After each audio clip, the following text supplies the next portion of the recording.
Mesdames, Messieurs, bonjour, bonsoir, c'est selon les heures de visualisation.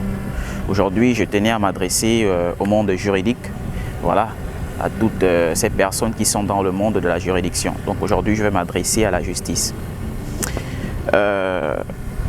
Aujourd'hui, je me suis armé de mon savoir, un stylo et une feuille, pour écrire une plainte à Madame la Justice, ayant pour objet plainte contre Madame l'Injustice. Madame la Justice, j'ai le regret de venir auprès de votre haute malveillance solliciter votre présence. En effet, votre absence notoire a favorisé le non-droit et a légitimé les excès, les abus et le népotisme. Sans trop de latence, laissez-moi vous donner les raisons de mon profond mécontentement. En l'an 2018, Delphine, ma mère, orpheline de père et de mère, avait hérité d'une terre aux allures séductrices, qui, comme un détritus attire des mouches, des fortunés s'empressèrent alors vers elle pour lui faire des propositions d'achat. Des propositions d'achat qu'elle rejeta, car pour elle, conserver ce bien ancestral était là la manière la plus honorable et digne de saluer la mémoire de ses chers ascendants. C'est ainsi qu'elle resta ferme sur sa décision.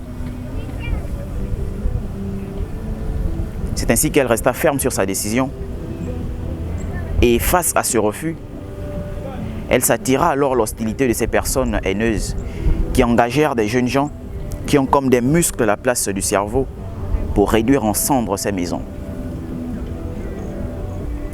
Victime donc de cet acte cruel, elle saisit alors le tribunal de première instance de Libreville, auprès duquel elle déposa une plainte qui, au bout de 2 ans de trimbalage, allant de bureau en bureau, finit par disparaître dans les couloirs du parquet.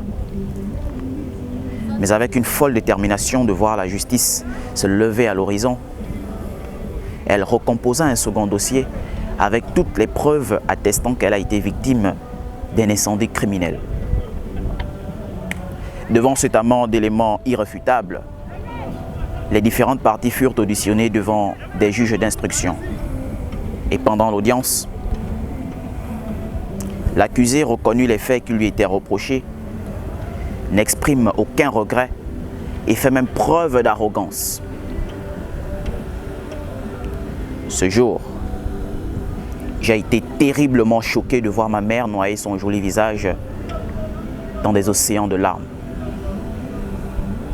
pendant que l'oppresseur regagna paisiblement son domicile, comme un paisible citoyen n'ayant jamais commis l'offense à une seule mouche.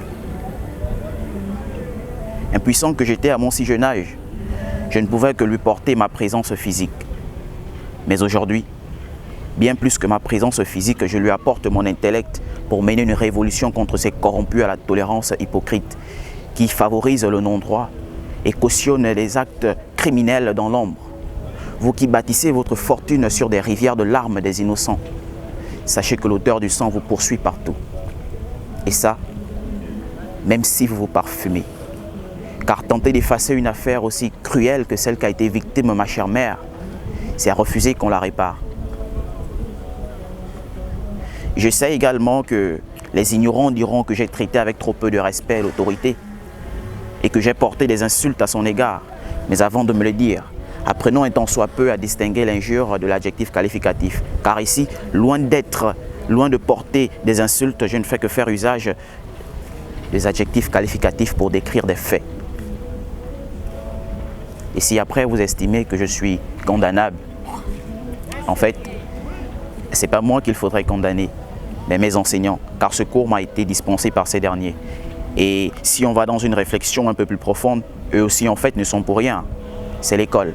Et comme l'école est régie et encadrée par des textes juridiques qui, eux, sont élaborés, préparés et rédigés par vous, hommes de loi, ce qui fait de vous des véritables personnes à condamner. Si condamnation il y a. Union, travail, justice. Elle est où la justice? Ne sommes-nous pas censés vivre dans un état dit de droit? Ben, il est où le droit? Où est-il passé?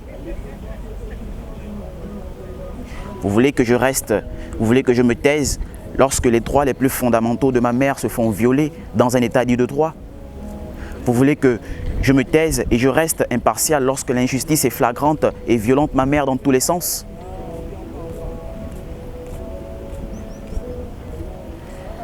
À l'heure actuelle, ma mère vit dans des conditions assez difficiles. Et le silence de la justice dans cette affaire devient comme un test.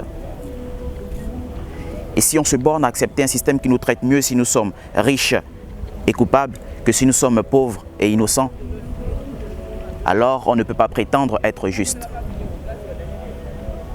Si nous prétendons être justes pour une justice égale, alors il faut mettre un terme au cauchemar que vivent Delphine et sa famille depuis plus de 5 ans déjà. Plus de 5 ans déjà que ma mère vit dans la constante humiliation.